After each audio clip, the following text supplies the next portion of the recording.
ពីមុននៅពេលដែលខ្ញុំចូលផ្សារទំនើបឬក៏ចូលម៉ាតអីគឺឃើញគេលក់មានប៊ឺ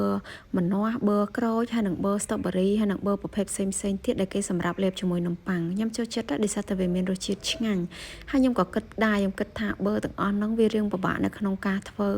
ដោយសារតែវាប្រហែលជាត្រូវការឧបករណ៍ឬក៏ត្រូវការចំណុចពិសេសអីច្រើនដើម្បីអាចធ្វើវាបានប៉ុន្តែជាក់ស្ដែងគឺ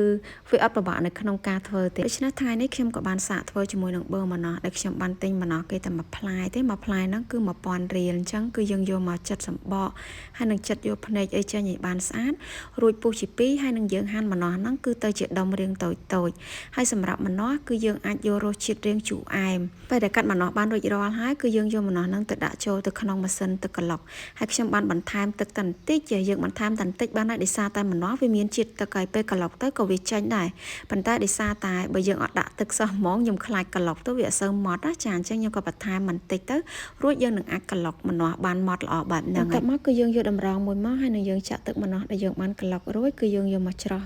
ដើម្បីយកទឹកហើយចំណែកកាកគឺយើងអត់យកទេប៉ុន្តែនៅពេលដែលយើងចម្រោះបែបហ្នឹងយើងក៏បារម្ភថាអញ្ចឹង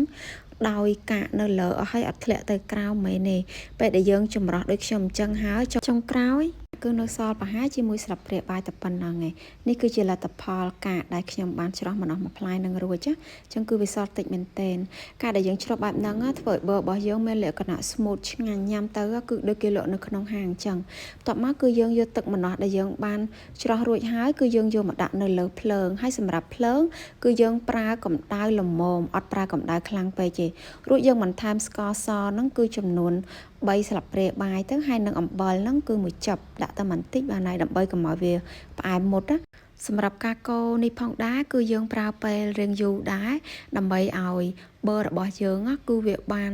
ស្ងួតល្អបានខាំសាច់ចូលគ្នាហើយយើងអាចទុកបានយូរមែនទែន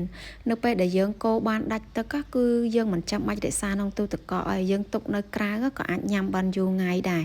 អញ្ចឹងយើងកូររហូតទាល់តែប៊ឺហ្នឹងគឺឡើងខាប់ហើយឡើងខាប់ប៉ុណ្ណឹងក៏អត់តន់យកដែរណាគឺត្រូវបន្តការកូរមួយផ្លែតទៀតដើម្បីឲ្យប៊ឺហ្នឹងគឺបានឡើងខាប់ល្អបែបនេះយើងកូររហូតទាល់តែវាឡើងខាប់មើលទៅចាក់ពីវែកអត់ចង់ចេញប៉ុណ្ណឹង